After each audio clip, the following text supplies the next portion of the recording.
New Zealand is a small country of 4 million inhabitants, long-haul flights from all the major tourist generating markets of the world. Tourism currently makes up 9% of the country's gross domestic products, and it's the country's largest export sector, unlike other export sectors, which makes products and then sells them overseas. Tourism brings this is customers to New Zealand, and the product is the country itself, the people, the places, and the experiences. In 1999, Tourism New Zealand launched a campaign to communicate a new brand position to the world. The campaign focused on New Zealand's scenic beauty. Scenic beauty is celebrating outdoor activities and authentic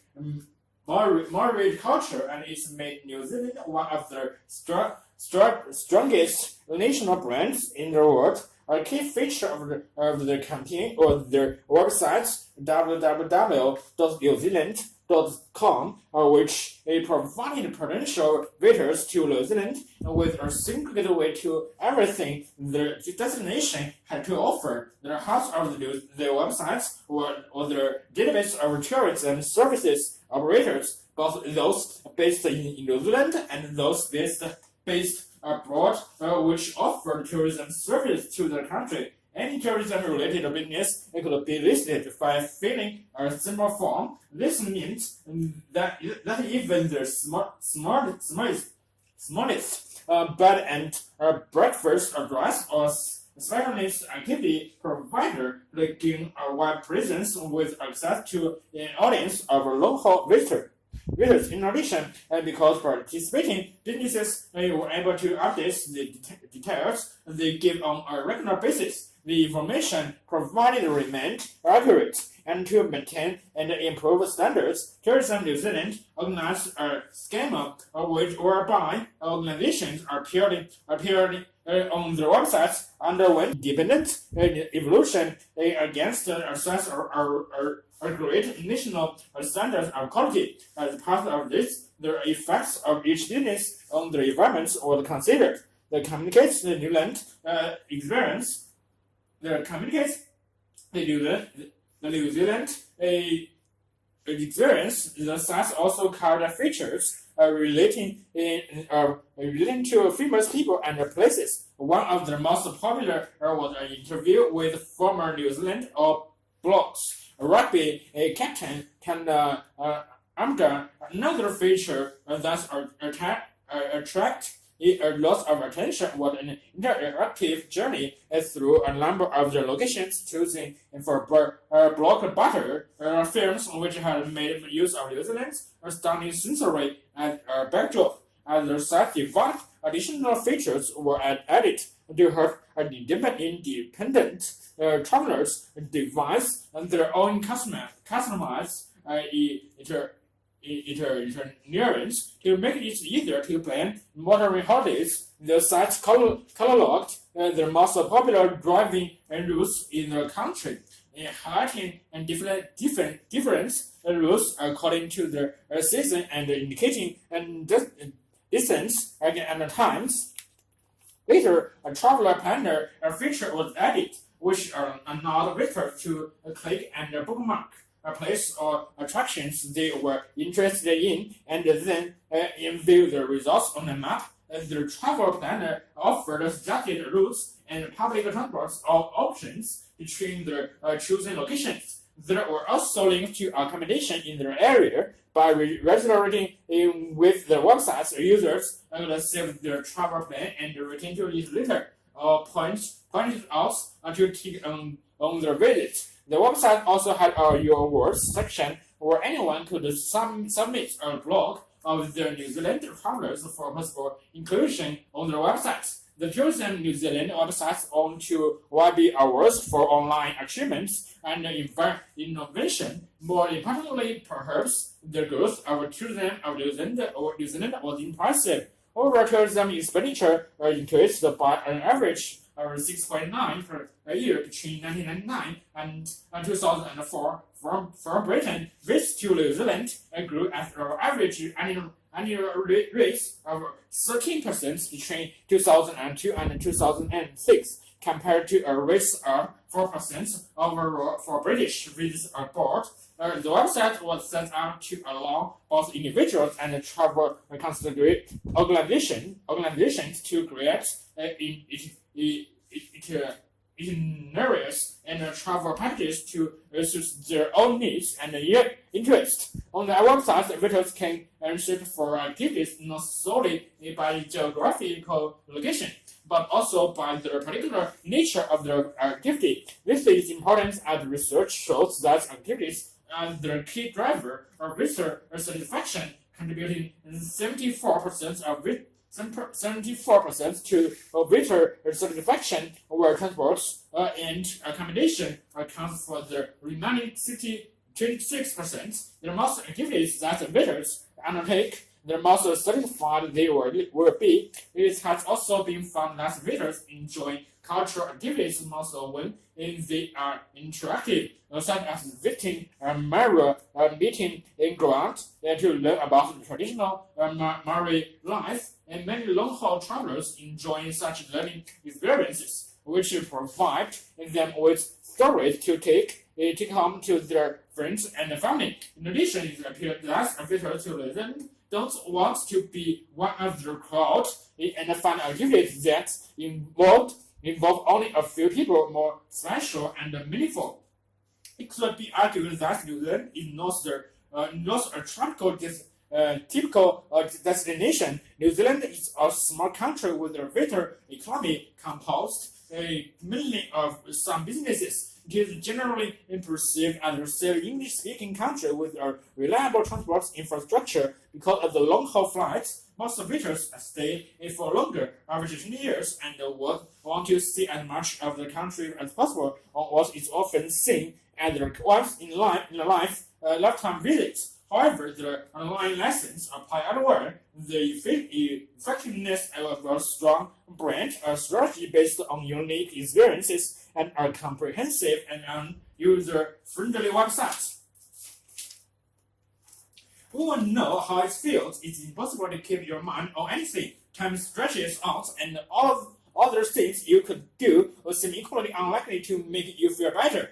Defining boredom so that it can be studied in the lab has proven difficult. From a start, it can include a lot of other mental states such as frustration, empathy, depression, and independence. This isn't even agreement over whether boredom is always a low energy and flat kind of emotion or whether feeling agitated and restlessness counts and boredom, and to in his book Boredom, a lovely story Peter Tutte at the University of Calgary, Canada, compared it to disgust and emotion that motivates us to stay away from certain situations. If disgust protects humans from infection, and boredom may protect them from infectious in social situations. He suggests by asking people about their experiences of boredom at homes, and his team at the University of in Germany has recently identified 5 distinct types: indifference, celebrating, searching, reactant, and apathetic. This can be plotted on 2 axes. One running left to right, which measures how to not to high arousal, and the other from top to bottom, which measures how positive or negative the feeling is. Integrally, Gauzy has found that where people experience a low kind of boredom, they tend to specialize in one of their 5 types. The most damage is reactant boredom with its explosive combination of high arousal and negative emotion. The most useful is what goes across indifference boredom. Someone isn't engaged in anything satisfied, but it still feel relaxed and calm. However, it remains to be a thing whether there are any character traits that predict the kind of boredom each of us might be prone to. A psychologist, Sandy Mann at the University of Central Lancashire, UK, goes further. All emotions are there for a reason, including boredom. He says, many have found that being bored makes us more creative. We are all afraid of being bored, but in actual fact, it can lead to all kinds of amazing things. He says, in experiments published last year, men found that people who had been made to feel bored by copying numbers out of the phone book for 15 minutes came up with more creative ideas about how to use a string uncap than a control group may calculate it. That passive, boring activity is best for creativity because it allows the mind to wander. In fact, she goes so far as to suggest that we should seek out more boredom in our lives. Psychologist John Ielts at Ielts University in Toronto, Canada, isn't convinced. If you are in a state of mind wondering, you are not bored. He says, in my view, by definition, boredom is an undesirable state. Undesirable state that doesn't necessarily mean that is adaptive. He adds, pain is adaptive.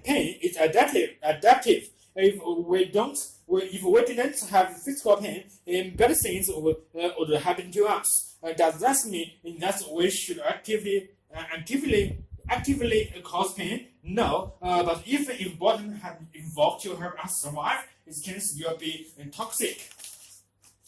If not to filter for extrovert would, the central feature of boredom is a failure to put our attention system into gear. This causes an inability to focus on anything, which makes time seem to go painfully slowly. What's more, your efforts to improve the situation can end up making you feel worse. People try to connect with their world, and if they are not successful, there's that frustration and irritability. He says, perhaps most worldly is the root, repeatedly failing to engage attention and can lead to a state where we don't know what to do anymore and no longer care. So teams is now trying to explore why the attention system faults. Its earlier days, but they think that at least some of it come down to personality. Boredom predominates has been linked with a variety of traits. People who are motivated by pleasure seem to suffer particularly badly. Other personality traits, such as causality, are associated with a high boredom threshold. More evidence that boredom has detrimental effects comes from studies of people who are more or less prone to boredom. It seems those who boyishly face the poor prospects in education, in their career, and even life in general. But of course, boredom itself cannot kill. It is the thing we do to deal with it that makes us in danger. What can we do to alleviate it before it comes to that? God's group has one suggestion. Working with teenagers, they found that those who approach a boring situation, in other words, say that it's boring and get stuck in any way, report less boredom than in those who try to avoid it by using snacks, TV, or social media for distraction. In psychologist Francois Minister speculates that our over-connected nervous cells must even be a new source of boredom. In modern human society, there's a lot of overstimulation. it must still a lot of problems finding meaning, she says. So instead of seeking yet more mental stimulation, and perhaps we should leave our phones alone and use boredom to motivate us to engage with our work in a more meaningful way.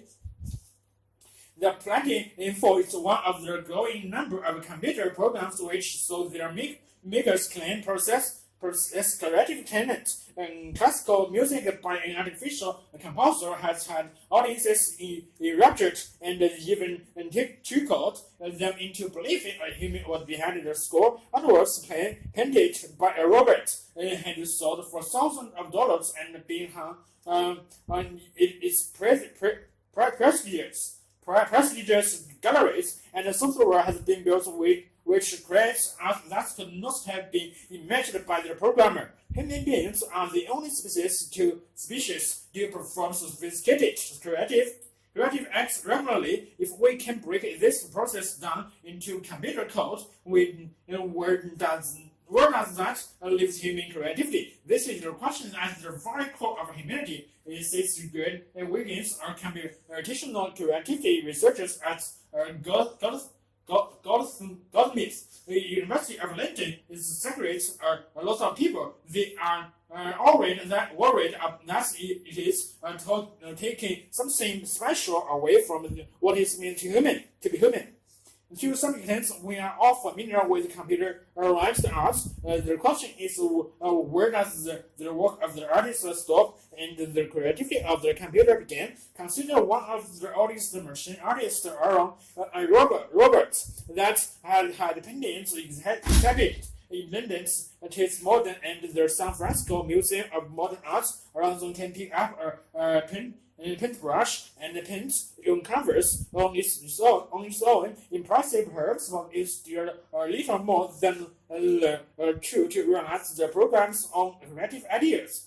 Seeming Cotton, the designer of Painting 4, is keen to make make sure this creation doesn't attract the same criticism. Unlike earlier artists such as the Painting 4 only needs a mineral direction and can come up with its own concepts by going online for material. The software runs its own websites, searches and trials through social media sites. It's now beginning to display a kind of imagination to creating pictures from scratch. It is now beginning to display a kind of imagination to creating pictures from scratch. One of its original work is a series of photo landscapes depicting trees and the sky, where some might say they have a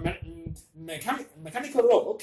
Cotton argues that such a reaction arises from people's double standards towards software produced and human produced art. After all, it says consider that the Painting 4 painting the landscapes without referring to a photo. Either if a child painted a new things from his head, you see it has a certain level of imagination. It points out the same should be true of a machine. Software bugs can also lead to unexpected results. Some of the painted foods painting of the chair came out in black and white thanks to a technical glitch. This gives their work a ghost-like quality. Even artists like the renowned Ielts Reading are known for limiting their color palettes. So why should computers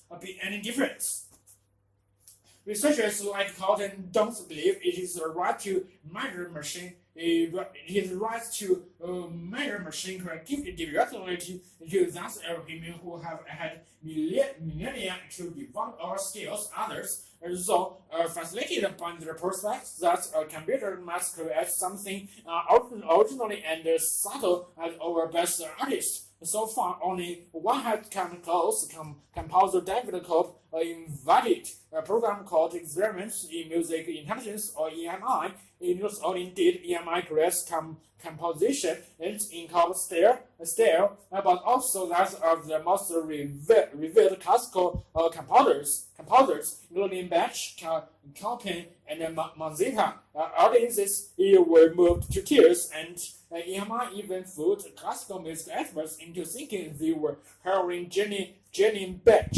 Not everyone was impressed, however. Some such as Wiggin have blessed Cobb's work as pursued science, and compliment him for his deliberately vague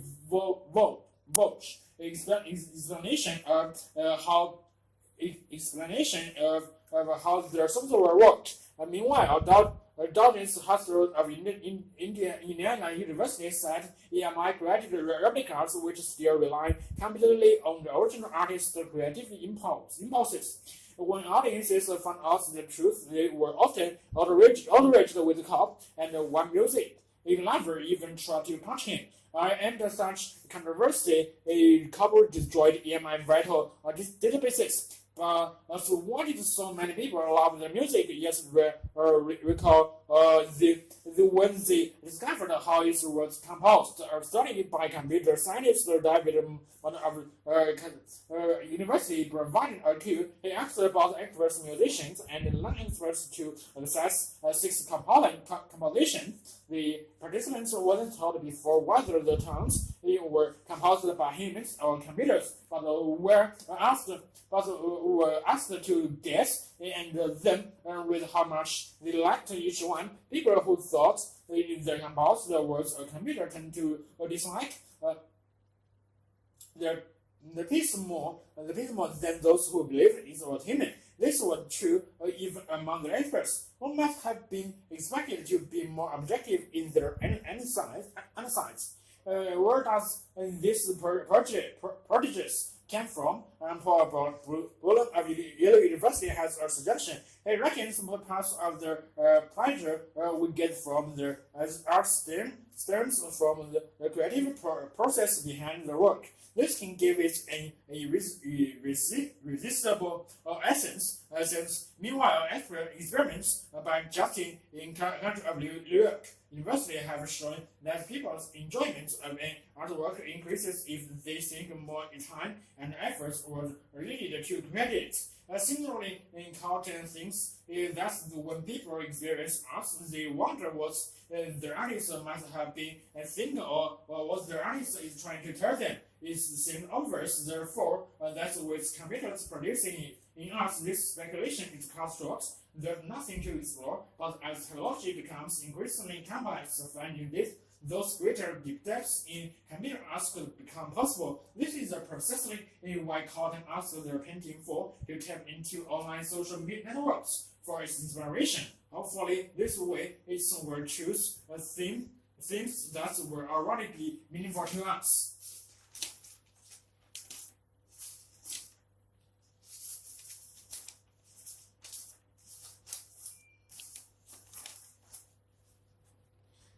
Cinnamon is a sweet fragrance speeds.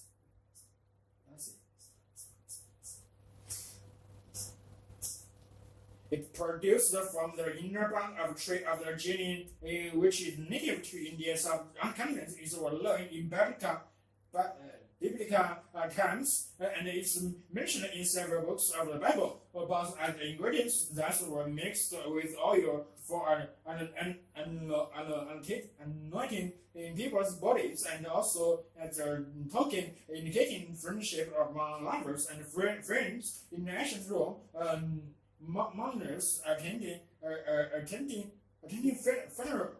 funerals, brought cinnamon to grasp presents things. Most often, however, their space is found its primary use as an additive to food and drink. In the Middle Ages, Europeans who could afford the space used to its flavor food, particularly meat, and to impress those around them with their ability to purchase an expensive condiment from the exotic East at their banquets. A host would offer guests plates with various species piled up each at the sign of the worth and it is or her disposal.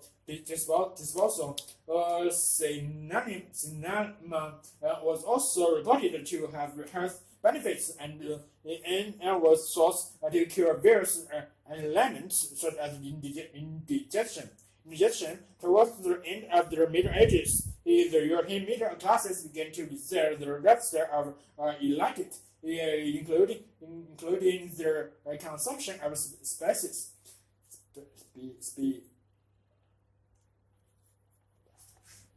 This led to a growth in demand for cinnamon and other spices.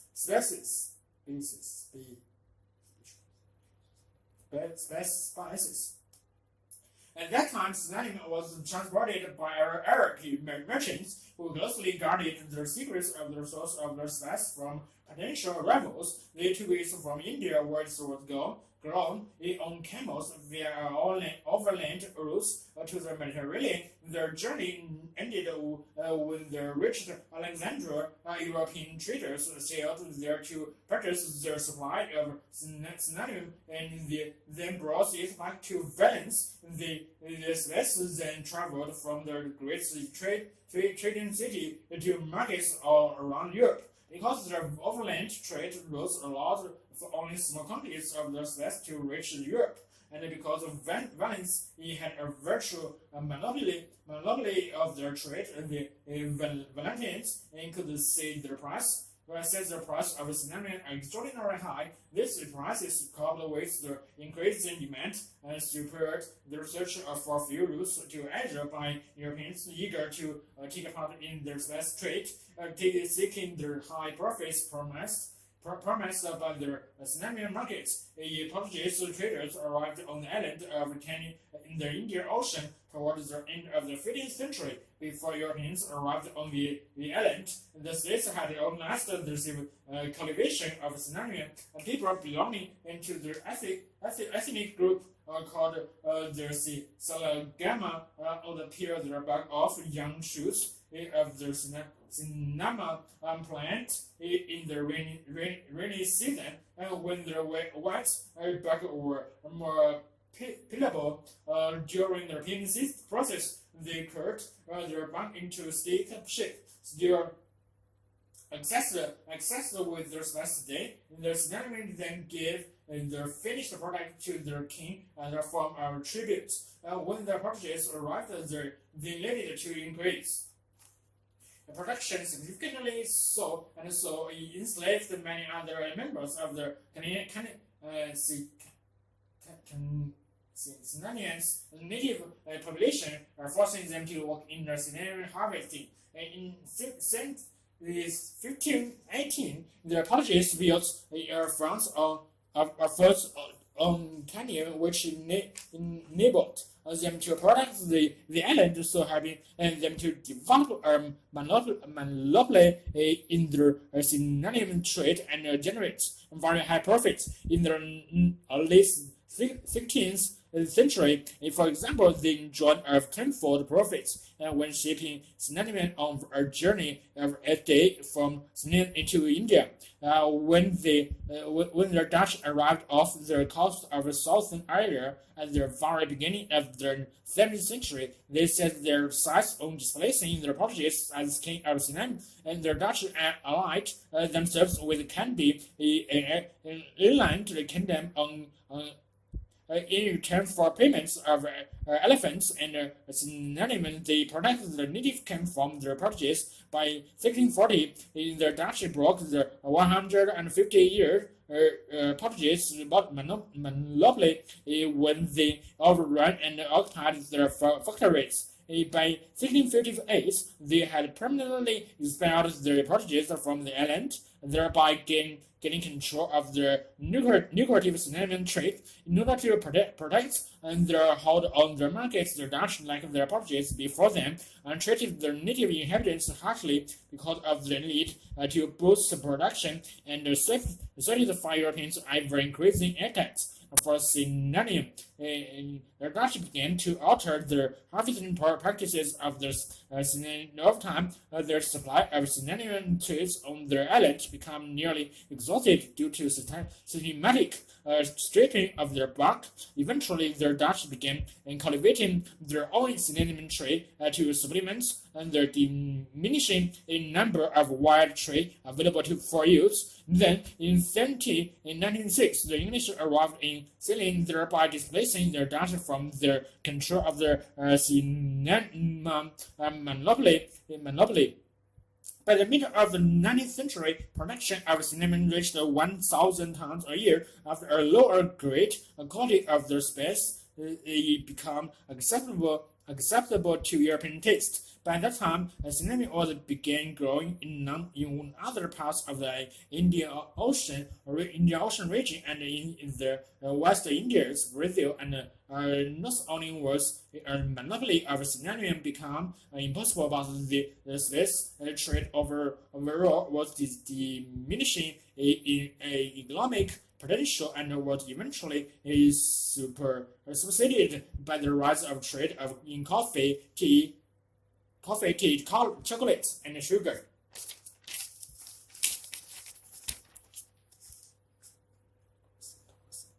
Oxytocin. Oxytocin is a chemical, a hormone produced in the pituitary gland in the brain. It was through various studies focusing on animals that scientists first became aware of the influence of oxytocin. They discovered that if its herbs reinforce their bonds between paravoles, which matter for life, and triggers the motherly behavior that sheep show towards their newborn lambs. It is also released by women in childbirth, strengthening in their attachments between mother and baby. Few chemicals have as positive reputation, and oxytocin, which is sometimes referred to as the love hormone. One sleeve of it can still claim and make a person more trusting and empathetic, generous, and cooperative. It is time, however, to revise this wholly optimistic view. A new wave of studies has shown that these efforts vary greatly depending on the person and their circumstances, and it can impact on our social interactions for worse as well for better. Oxytocin rule in human behavior first engaged in 2005 in a groundbreaking experiments. Marcus Harry and his colleagues at the University of Freiburg, Germany, asked volunteers to do an activity in which they could invest money with an anonymous person who was not guaranteed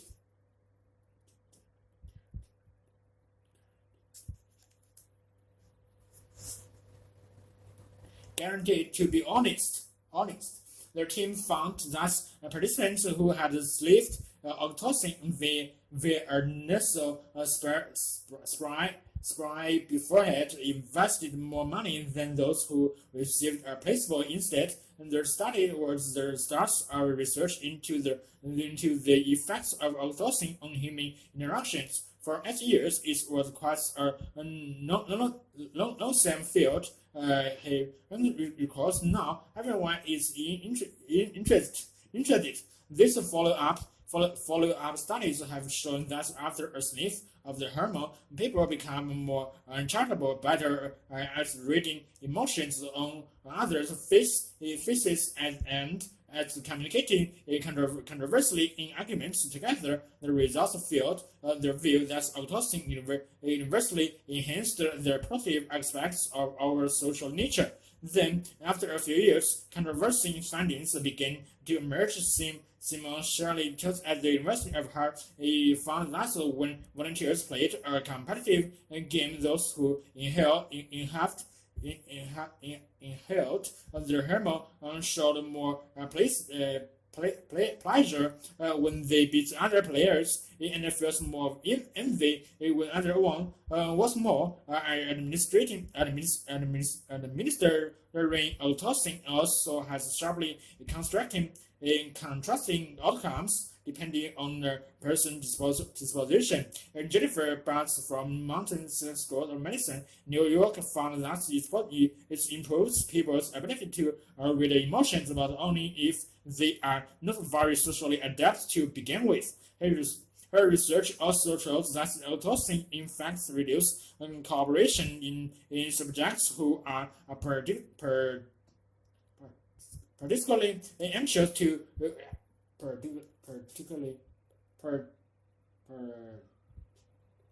particularly anxious or sensitive to rejection. Another discovery is that of oxytocin's efforts vary depending on who we are interacting with. Studies conducted by of the University of Ottawa revealed that people who had received a dose of oxytocin actually became less cooperative when dealing with complete strangers. Meanwhile, at the University of Amsterdam in Netherlands, it discovered that volunteers given oxytocin showed favorism. That means that Dutch men become quicker to associate positive words with dark names than with foreign ones. For example, according to the oxytocin drives people to care for those in their social cycles and defend them from outside dangers. So it appears that oxytocin strengthens and biases rather than promoting general goodwill, and as previously it thought there were signs of these subtitles from their start. Brazil has recently shown that in almost half of the existing research results, oxytocin influenced only certain individuals or in certain circumstances. Where once researchers took no notice of such findings, now a more nuanced understanding of oxytocin effects is propelling investigations down new lines to as in the key to understanding what the hormone lies in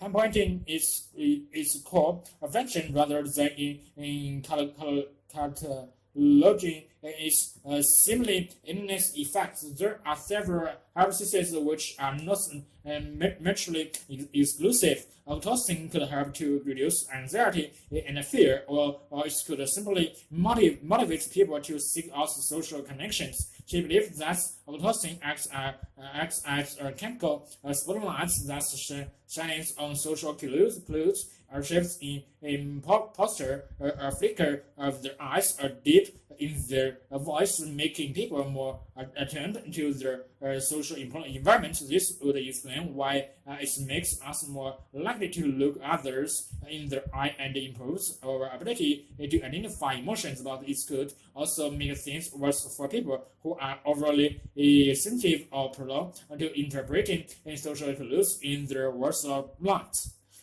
Perhaps we should not be surprised that the oxytocin story has become more perplexing. The hormone is found in everything for octopus. Their shape and its evolutionary roots stretch back half a billion years. These are very simple land agents, a molecule that has been co-opted for many different functions. sits at the University of Lyons in Chicago, USA. It affects primitive parts of the brain like the amygdala, so it's going to have many effects on just about everything. But argues autopsy probably does some very basic things, but once you add over higher order thinking and social situations, these basic processes could manifest in different ways depending on individual differences and the context. Most managers can identify the major trends of the day, but in the course of conducting research in a number of industries and working directly with companies, we have discovered that managers often fail to organize their next observers the profound way. These trends influence in consumers' aspiration, attributes, and behaviors. This is especially true of trends that managers view as peripheral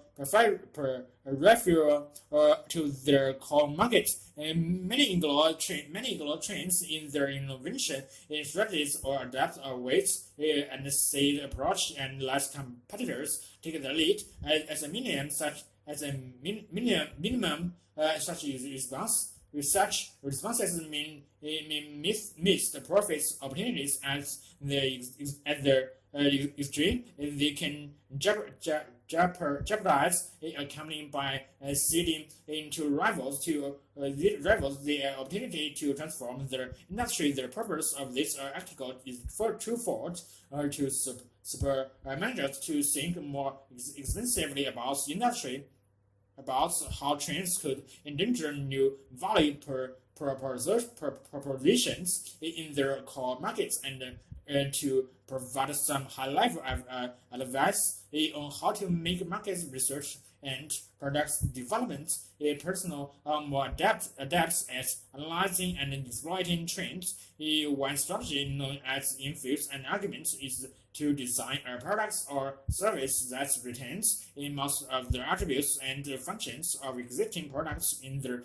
category, but as others that address the trend and are unleashed by a major trend. A case in point is their poppy range of handbags, which their firm Coach created in response to their economic downturn of 2008. The Coach brand had been a symbol of opulence and luxury for nearly 70 years, and their most obvious reaction to their downturn would have been to lower prices. However, that would have risked cheapening their brand image. Instead, they initiated customer research projects, which revealed that customers were eager to lift themselves and their country out of town times. Using these insights, Coach launched the lower price poppy handbags, which were in vibrant colors and looked more useful and playful than conventional Coach products,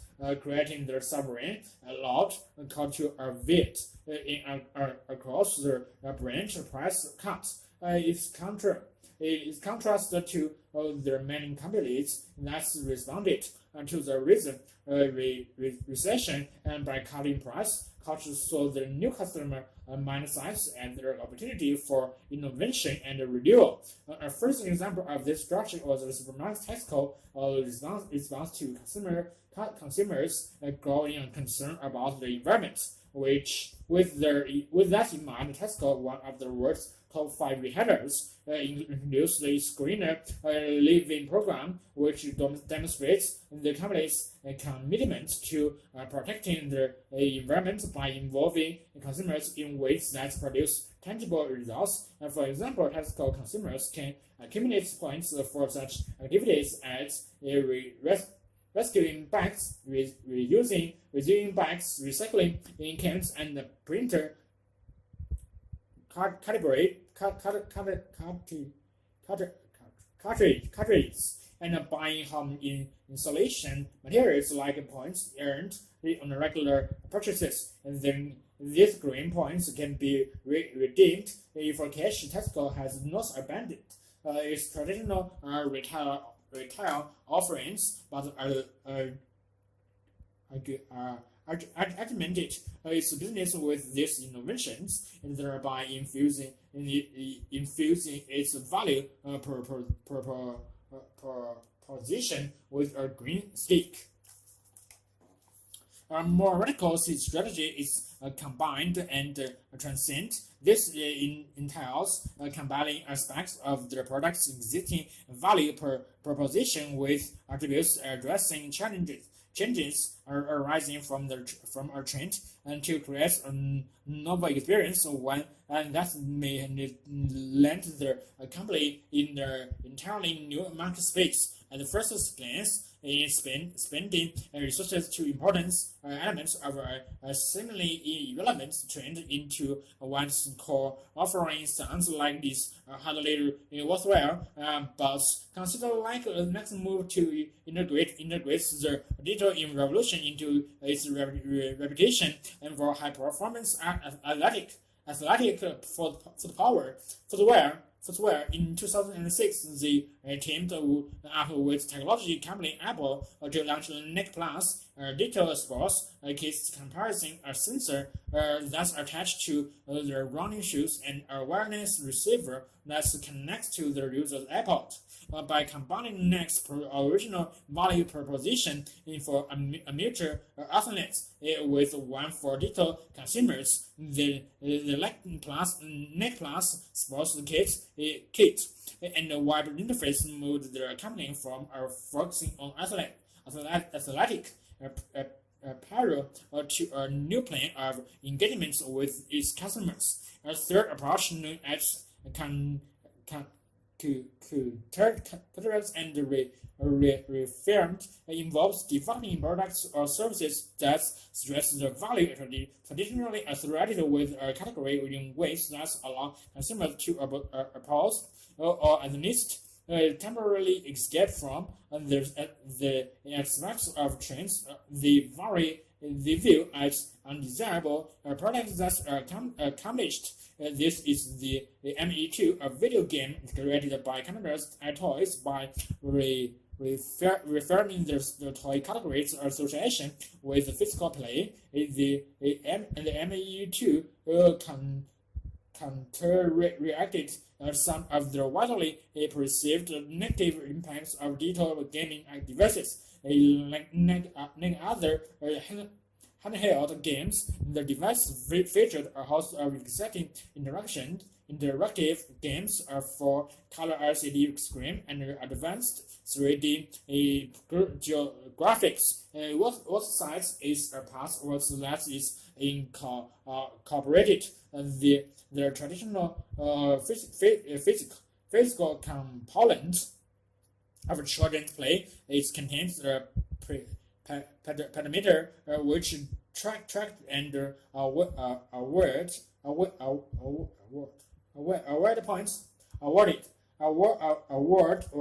points for physical activities, walking, running, biking, and skateboarding and climbing stairs. The child could use the points to enhance various virtual skills needed for the video game. And the ME2 introduced the Mine, and in middle of 2008 created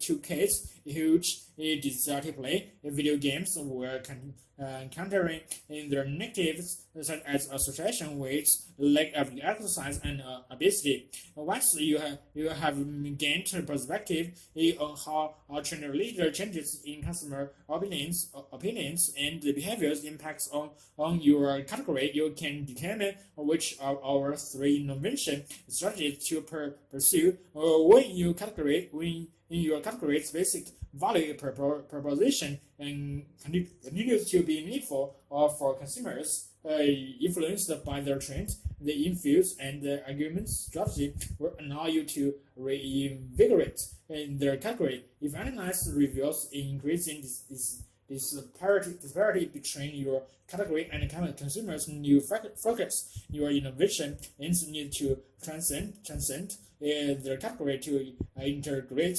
the two words. Finally, if aspects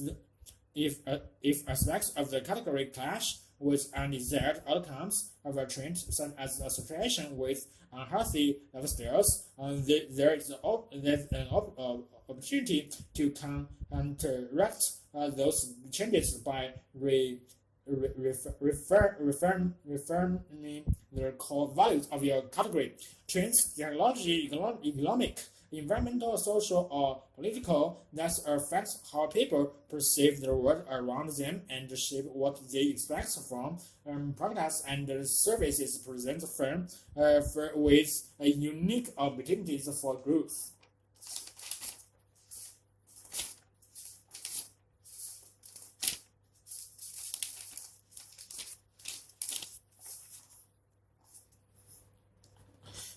For millennium, the coconut has been central to the lives of populations and the agricultural peoples in the Western world. On the other hand, coconuts have always been exotic and unusual, sometimes rare. The Italian merchant traveler Marco Polo apparently saw coconuts in South Asia in the late 13th century, and among the middle 17th century travel writings in Avicenne, John Mandevoli, there is the mention of great nuts of great nuts of India. Today, images of palm French tropical beaches and clay in the west to see holidays, coconut bars, fizzy drinks, and even romance. Typically, we envisage coconuts at brown canals that, when opened, provide a sweet white flesh, but we see only parts of their fruits and none of the plants from which they come. The coconut palm has a smooth, slender gray trunk up to 30 meters tall. This is an important source of timber for building houses, and it's increasingly being used as a replacement for endangered hardwoods in the furniture construction industry. In the trunk, it is surmounted by a rosette of leaves, each of which may be up to 6 meters long. The leaves have hard veins in their centers, which in many parts of the world and used as brushes after the green parts of the leaf has been stripped away. Immature coconut flowers are tentatively clustered together among their leaves and the top of the trunk. The flower stems may be trapped for their sap to produce a drink, and their sap can also be reduced by boiling to produce a type of sugar used for cooking. Coconut palms produced as many as 70 fruits per year, weighing more than a kilogram each. In the work of the fruits has 3 layers: waterproof outer layer, fibrous middle layer, and a hard inner layer. The thick fibrous middle layer produces coconuts fiber, which has numerous uses and is particularly important in manufacturing ropes. The woody innermost layer, the shear, which is prominent ice surroundings the seed, and important products obtained from the shear is charcoal, which is widely used in various industries as well as in the home as cooking fuel. When broken in half, and their shells are also used as balls in many parts of Asia. Inside and their shell are the nutrients needed by the developing state. Initially, the endosperm is a Swedish liquid colorless water which is enjoyed as a drink, but also provides the hormones which encourage other plants to grow more rapidly and produce higher yields as their fruits mature. In the colorless water gradually solidifies to from the brilliant white fat-rich edible flesh or meats. Dried colorless flesh copper is made into colorless oil and colorless milk, which are widely used in cooking in different parts of the world, as well as in cosmetics. The derivative of colorless fibers acquired a strategic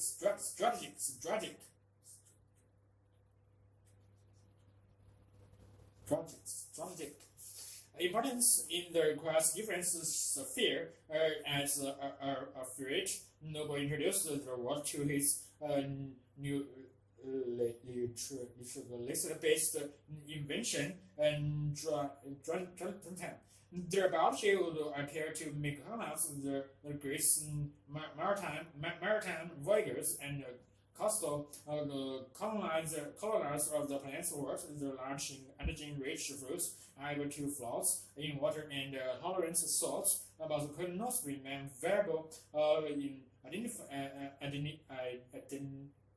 identifiability. Studies suggest after about 110 days, they are no longer able to germinate, and literally cast onto deserts inland shores with little more than sand to grow in and exposed to the full glare of the tropic sun. Coconut seeds are able to germinate and roots on the air pocket in their seed created as the endosperm solidifies, protects the embryo. In addition, the fibrous fruit wall that's helped is to float during the voyage storage moisture that can be taken up by the roots of the coconut seedling as it starts to grow. There have been centuries of academic debates over the origins of the coconuts. There were no coconut palm in West Africa and the Caribbean or the east coast of the Americas before the voyage of the European explorers Velasco in the late 15th and early 16th century trade and human migration patterns reveal that Arab traders and European settlers are likely to have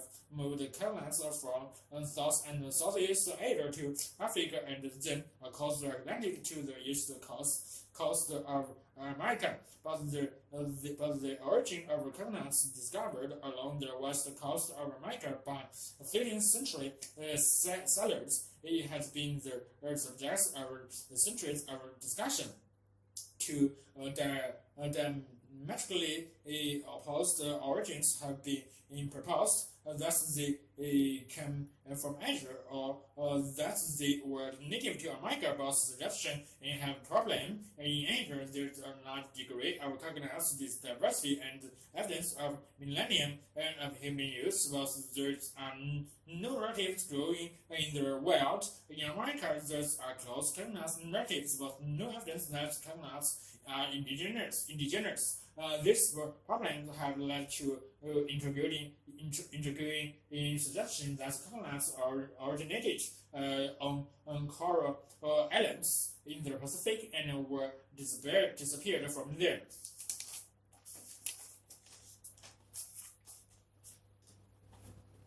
The typical way of talking to a baby high-pitched exaggerated and repetitious, is a source of fascination for linguistics who help to understand how baby talk impacts on learning. As babies start developing their hearing words still in on, purporting some help for parents to play classical music to their pregnant ballads. Some research even suggests that infants are listening to adults' speech as early as 10 weeks before being born, and gathering the basic building blocks of their family's native tongue.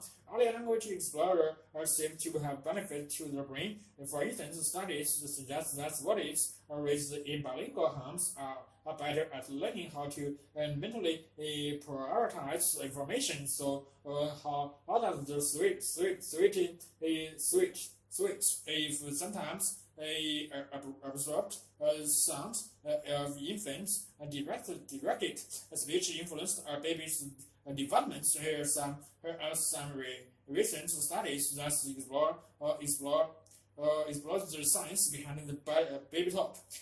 Fathers don't use baby talk as often or in the same ways as mothers, and that's perfectly okay. According to a new study in McVanden of Washington State University, as Spokane and colleges equipped parents with recording devices and speech recognition software to study the way they interacted with their youngest during a normal day. We found that moms do exactly what you expect and what's being described many times over. Random experience, but we found that they aren't doing the same thing, and that they didn't write their page of fundamental frequency when they talk to kids, and their role may be rooted in what is called the bridge hypothesis, which dates back to 1975. It suggests that fathers use less familiar language to provide their children with a bridge to the kind of speech they will hear in public. The idea is that a kid gets to practice a certain kind of speech with mom and another kind of speech with dad, so the kid then has a wider repertoire of kinds of speech to practice this. Then, and scientists from the University of Washington and the University of Connecticut collected thousands of 30-second conversation between parents and their babies in 1526 children with audio recording vest. Thus captured language and sound during a typical 8-hour day. The study found that the more baby talk parents use, the more their youngest begin to babble. And when researchers saw their same babies as age 2, they found that frequent baby talk had dramatically boosted vocabulary regardless of socioeconomic status. Those children who listened to a lot of baby talk were talking in more than their babies that listened to more about talk or standard speech. This is the University of Connecticut. We also found that it really matters whether you use baby talk in the one-on-one and context, as the more parents use the baby talk one-on-one, and the more babies babble, and the more they babble, the more words they produce later in life. Another study suggests that parents might want to pair their youngest up to pair their youngest so they can babble more with their own kind. Researchers from McGill University and Quebec babies found that babies seem to like listening to each other rather than to adults, which may be why baby talk isn't such a universal tool among parents. And they played repeating involved sounds made by a special sensor device.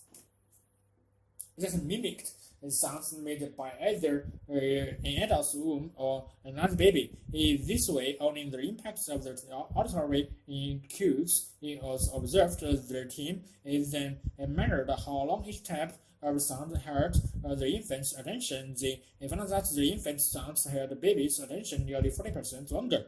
The baby noise also induced more reactions in the listening infants, like similar lip moving, which approximate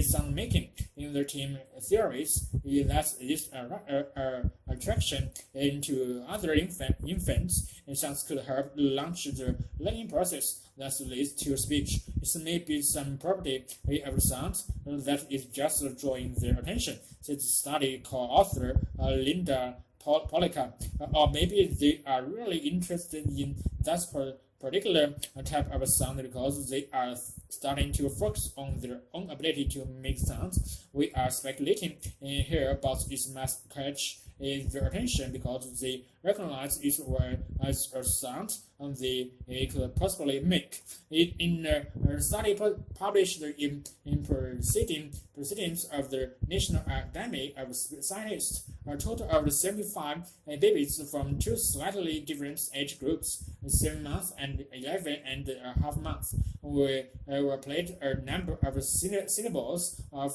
from both their native language, English, and a non-native tongue, Spanish. Their infants were placed in a brain activation scanner that recorded activity in the brain region known to guide the motor movements that produce speech. The results suggest that listening to baby talk propels infants' brains to start practicing in their language skills, finding activation in motor areas of their brain. When infants are simply listening, is significant because it means that their baby brain is engaged in trying to talk like right from the start.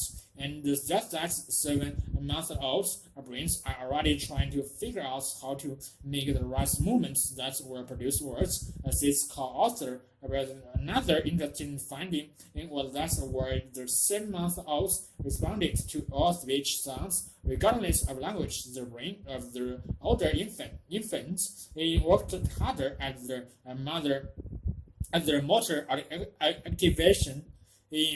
activations of non-native sounds compared to native sounds. The study may have also uncovered a process by which babies recognize differences between their native language and other languages.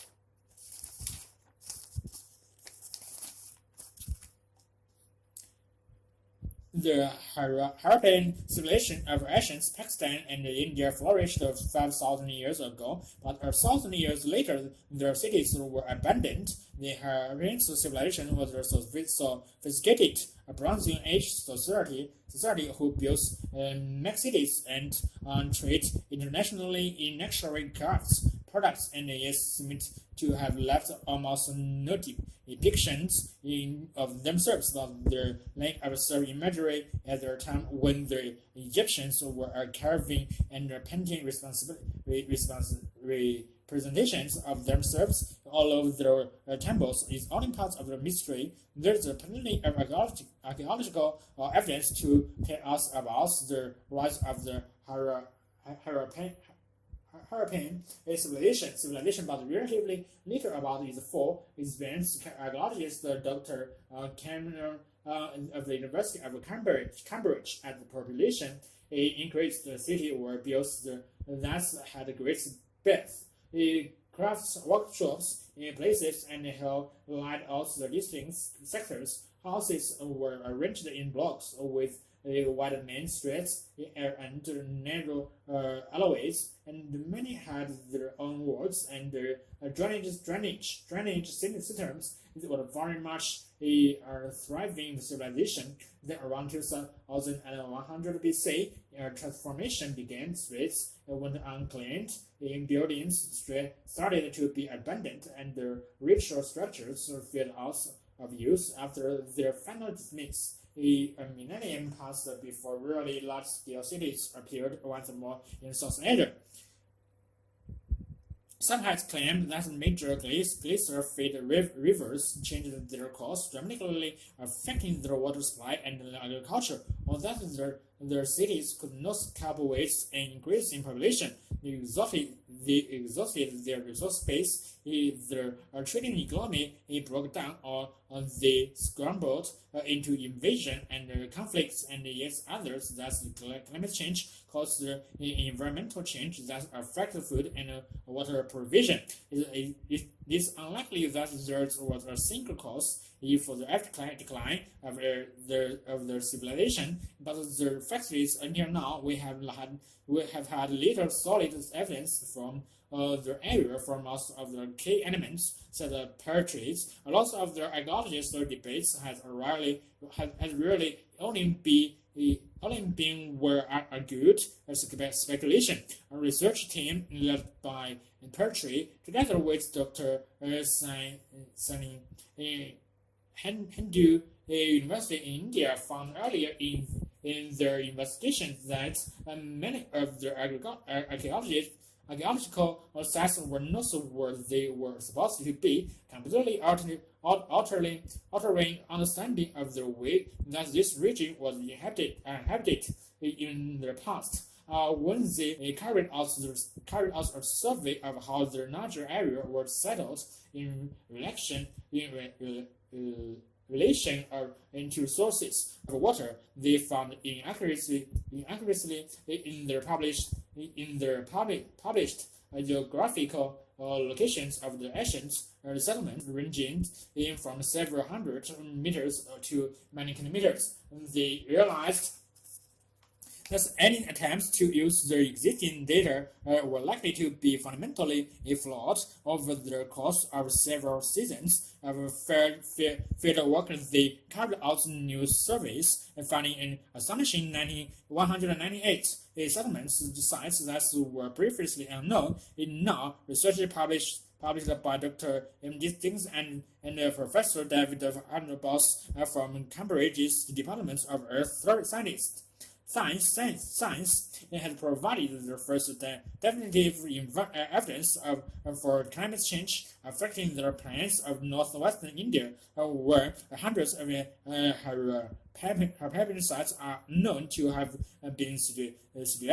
The researchers gathered the shells of snails from the sediments of an ancient lake and used the geographical analysis at the mean of traffic and the climate trajectory of the region. And today, the major source of water into the lake is likely to have been in the summer monsoon. Since dynamics, but we have observed that there was an abrupt change about 4,100 years ago when the amounts of evaporation from the lake exceeded the rainfall, indicative of a drought.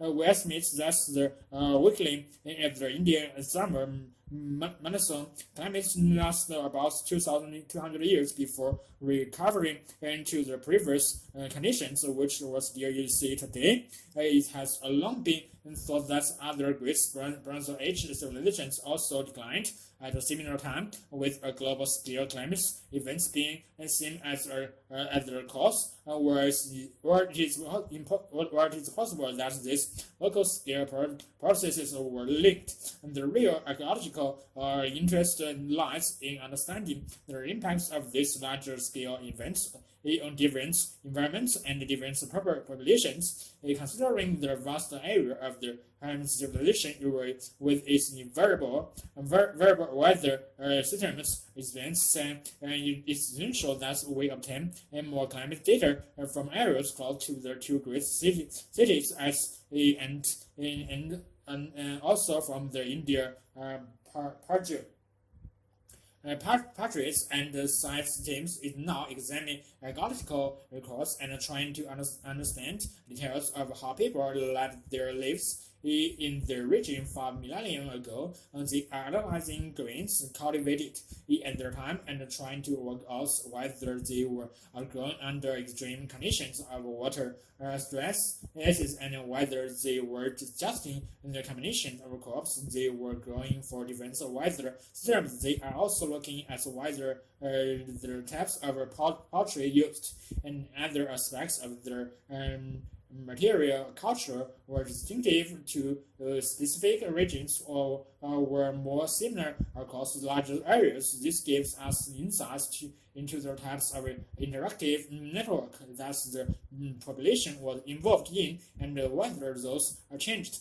Patriots believe that archaeologists are in their unique position to investigate how past scientists responded to environmental and climate change by investigating responses to environmental pressures and threats. We can learn from their past to engage with their public and the relevant governments and administrative bodies to be more proactive in issues such as the management and administration of water supply, the balance of urban and rural developments, and the importance of preserving cultural heritage in the future.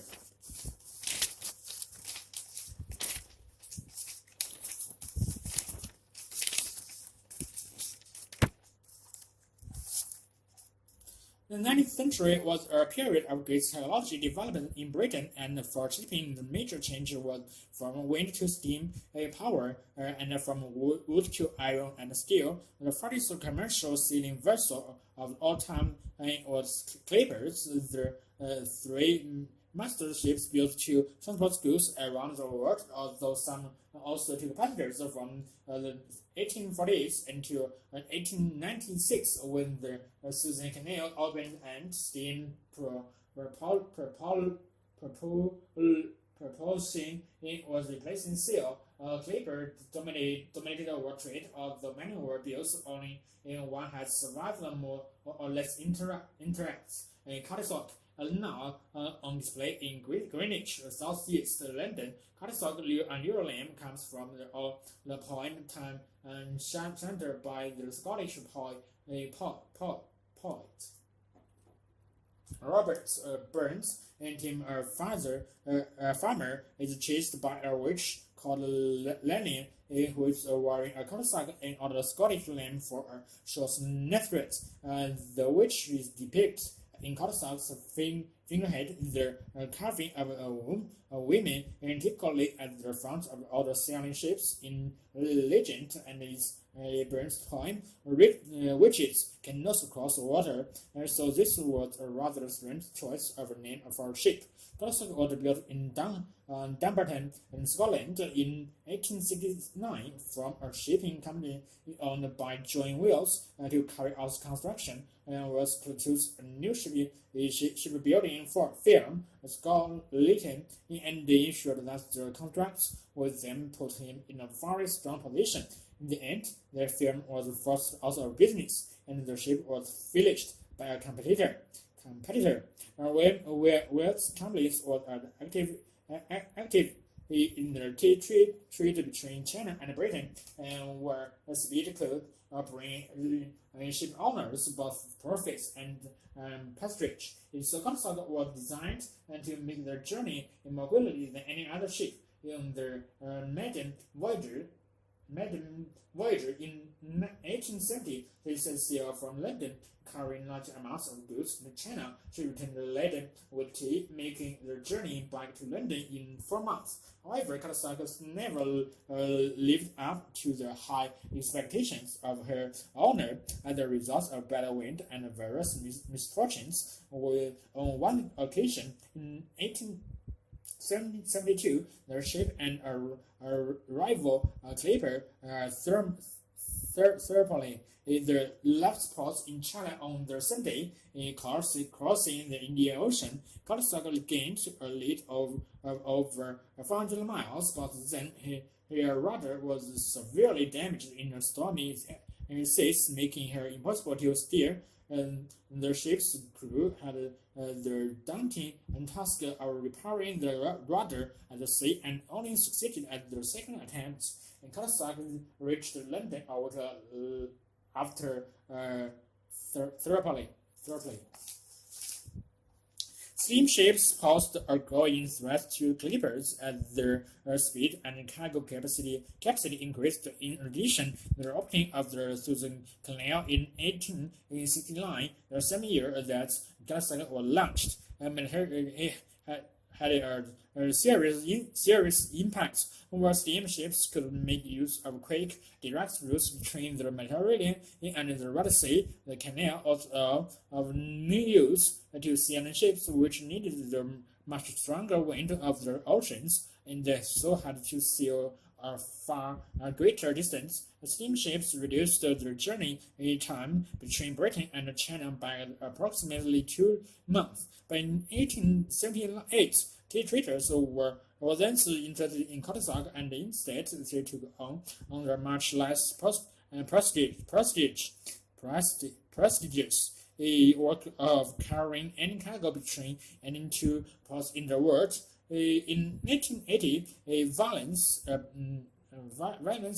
aboard the ship led ultimately to the replacement of the captain with an incompetent drunkard who stole the crew's wages. He was suspended from service and a new captain appointed. This marked a turnaround and the beginning of the most successful period in Kawasaki's working life. Transporting wool from Australia to Britain, one such journey took just under 12 weeks, beating every other ship sailing that year by around a month. The ship's next captain, Richard Woodgate, was an excellent navigator who got the best out of the both the ship, its ship, and its crew. As a sailing ship, Kawasaki depended on the strong trade wind and of the southern hemisphere, and Woodgate took her further south than any previous captain, bringing her dangerously close to aspects of the southern tip of South America. His gamble paid off though, and the ship was the farthest vessel in the wool trade for 10 years. As competition from steamships increased in the 1890s, and Kawasaki approached the end of his life expectancy, she became less profitable. She was sold to Portuguese firm which renamed her Ferry. For the next 25 years, she again carried miscellaneous cargoes around the world. Badly damaged in Gala. In 1922, she was put into Falmouth Harbour in southwest England for repairs, where Wilfred Dorman, a retired sea captain who owned a training vessel, recognized her and tried to buy her, but without success. She returned to Portugal,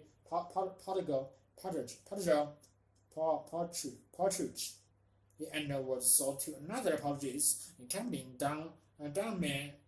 Dorman was determined, however, and offered a high price. This was accepted, and the ship returned to Falmouth the following year and had her original name restored. Dorman used Kawasaki as a training ship, and she continued in his role after his death. When she was no longer required in 1954, she was transferred to dry dock at Greenwich to go on public display. And the ship suffered from fire in 2007 and again less seriously in 2014. In both, but now Kawasaki attracts 250,000 visitors per year. More than a third of the world's soil is endangered. According to a recent UN report, if we don't slow the decline of farmable soil, could be gone in 60 years, since soil growth 95% of food and sustained in human life in other more surprising ways. That is a huge problem. Peter Goffman from the Clay Institute of Ecosystem Studies in New York points out that soil scientists have been warning about the degradation of the water soil for decades. At the same time, our understanding of its importance to humans has grown. A single grain of earth soil must contain 100 million bacteria, as well as other microorganisms, microorganisms such as viruses and fungi live and decomposing plants and various minerals. That means soil do not just grow our food, but are the source of nearly all of existing antibiotics, and could be our best hope in the fight against antibiotic resistant bacteria. Soil is also an ally against climate change, as microorganisms with soil digest dead animals and plants and the log in their carbon contents, holding 3 times the amount of carbon as does the entire atmosphere. Soil also store water, preventing flood damage. In the UK, damage to buildings, roads, and bridges from floods caused by soil degradation costs 233 million pounds every year. If the soil loses its ability to perform these functions, the human race could be in big trouble. The danger is not that the soil will disappear completely, but that the microorganisms that give it the special properties will be lost. And once this has happened, it may take the soil thousands of years to recover. Agriculture is by far the biggest problem in the wild. When plants grow, they remove nutrients from the soil, but then when the plants die and decay, these nutrients are turned directly to the soil. Humans tend not to return unused parts of harvest a crop directly to the soil to enrich it. It means that the soil gradually becomes less fertile. In the past, we developed strategies to get around the problem, such as regularly varying in the types of crops grown in or living fields and cultivated for a reason. But these practices become inconvenient, and the populations grew, and agriculture had to be run on more commercial lines. A solution came in the early 20th century with the herb process for manufacturing ammonium in nitrate, and farmers have been putting this synthetic fertilizer on their fields ever since. But over the past few decades, it has become unclear this wasn't such a bright idea. Chemical fertilizers can release polluting nitrogen oxide into the atmosphere, and excess is often washed away with the rain, releasing nitrogen into rivers. More recently, we have found that indiscriminate use of fertilizers helps the soil softening its acidic and salty and degrading in the soil they are supposed to nourish. One of the people looking in for a solution to this problem is Flores, who studied Ielts running a tree care business in the Netherlands, and now, after advice and some of the world's top soil scientists, he come to realize that's the best way to ensure these trees flourish or to take care of the soil, and had developed a cocktail of bacteria, beneficial bacteria, fungi, and humors to do it. Researchers at the University of Valladolid in Spain recently used this cocktail on soil destroyed by years of fertilizers overuse when they applied fluids mixed to the desert like test plots. And a good crop of plants emerged that were not just healthy as their surface also had roots strong enough to pieces dirt as hard as rock.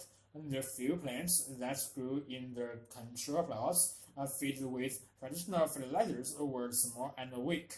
However, measures like this are not enough to solve the global soil degradation problem. To access over options on a global scale, we first need an accurate picture of what types of soil are out there and the problems they face. That's not easy.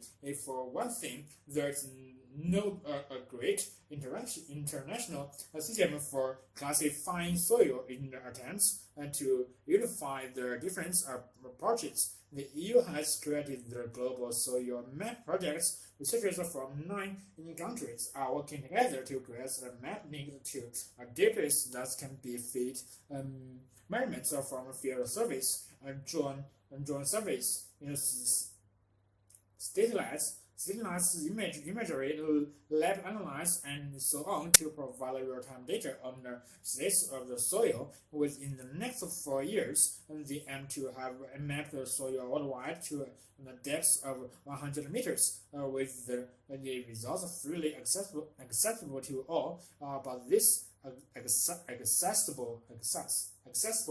but this is only a first step. When we always are presenting the problem that brings its harm to governments and the wider public. Since at the International Institute for Sustainable Development in Winnipeg, Canada, most scientists don't speak language that policy makers can understand, and vice versa.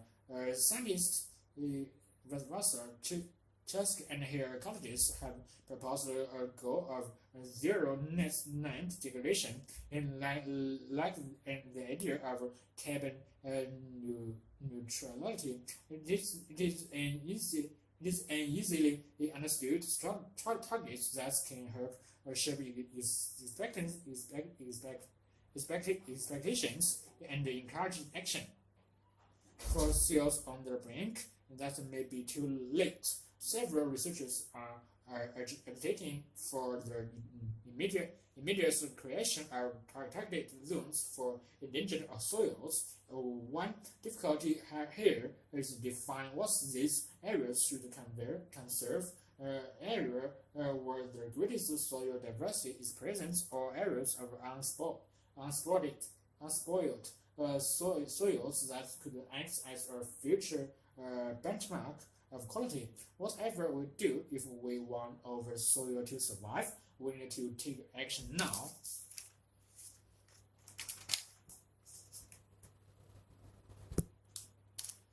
Happiness is the ultimate goal because it is self-evidently good, and if we ask why happiness matters, we can give no further external reason. It's just obvious it doesn't matter. This pronouncement by Richard Laird, an economist and advocate of positive psychology, summarizes the benefits of many people today.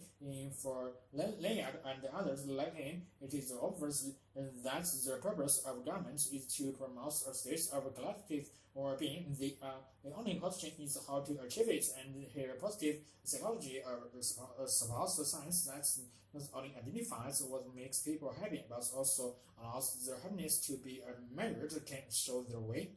Equipped with this science, they say governments can secure happiness in society in a way they never could in the past.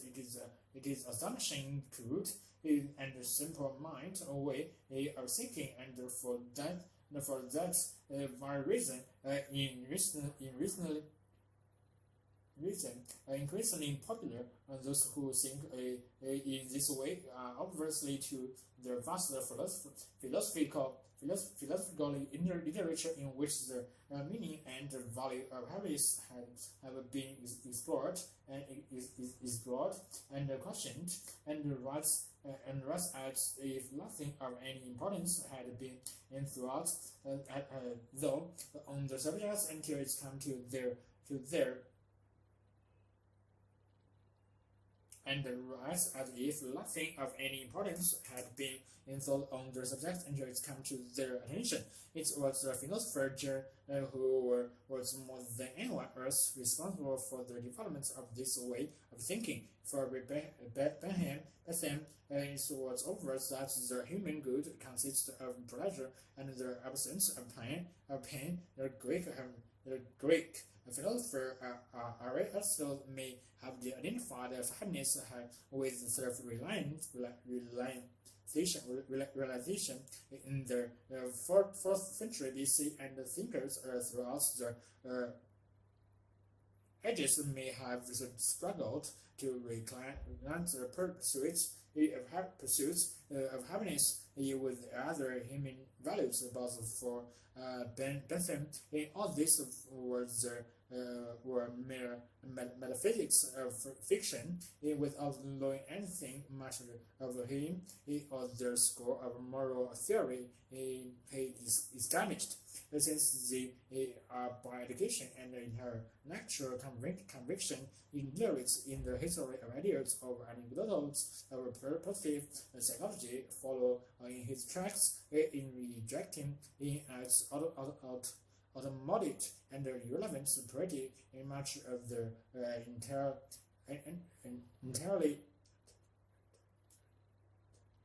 entirely an entity of ethical reflection on human happiness to date. But as William Davis notes in his recent book, The Happiness Industries, the view that happiness is the only self-evident good is actually a way of limiting moral inquiry. One of the virtues of this rich, lucid, and arresting book is that it places the current cause of happiness in a well-defined historical framework. Wesley Davis begins his story with Bentham nothing that he was far more than a philosopher. Davis words becomes gifts were those which he must now associated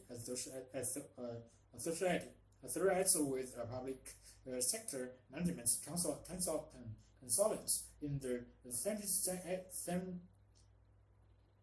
70s, 90s, he rose to her home office, suggesting that the departments of governments be linked together through a set of convention tubes, and to the Bank of England with a design for a printing device that could produce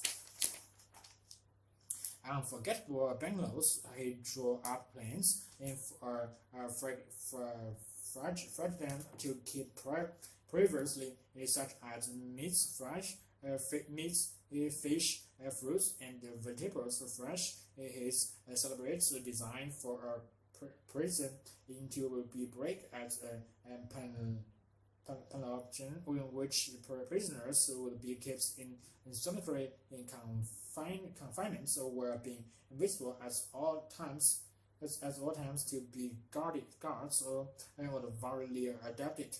Surprisingly, Davis does not discuss the fact that the Bentham meant his not just as a model prison, but also as an instrument of control that could be applied to schools and factories. Bentham was also a pioneer of the science of happiness. If happiness is to be regarded as a science, it has to be measured, and perhaps suggests two ways in which this must be done, viewing happiness as a complex of pleasurable sensation. He suggests that it must be quantified by measuring the human pulse rates. Alternatively, money could be used as a standard for quantification if two different goods have the same price. it can be claimed that they produce the same quality of pleasure in the consumer. Ham was more attractive by the latter measure by associating money in so closely in the experience that was right that we have that the states for the entangling in our psychological research and capitalism that would achieve the business practices of the 20th century. The happiness industry described how two projects of science of happiness has become integral to capitalism, and we learn much that is interesting about how economy problems are being redefined and treated as psychological maladies. In addition, there shows how the benefits believe that inner states of pleasure and displeasure can be objectively measured has informed management studies and advertising in the tendency of thinkers such as J.B. Watson in the former of behavioralism of the human beings could be shaped or manipulated by policymakers and managers. Watson has manufactured biases for his view of human action when he became president of the American Psychological Association in 1915. He had never even studied a single human being. His research had been confined to experiments on what rats. Yes, was a reductive model is now widely applied with behavior change becoming the goal of government. In Britain, a behavior institute has been established by the government to study how people can be encouraged at the minimum cost to the public purse to live in was associated or was considered to be socially desirable ways. Modern industries societies appear to meet the possibility of ever-increasing happiness to motivate them in their labors. Also, whatever is intellectual category, the idea that governments should be responsible for promoting happiness is always a threat to human freedom.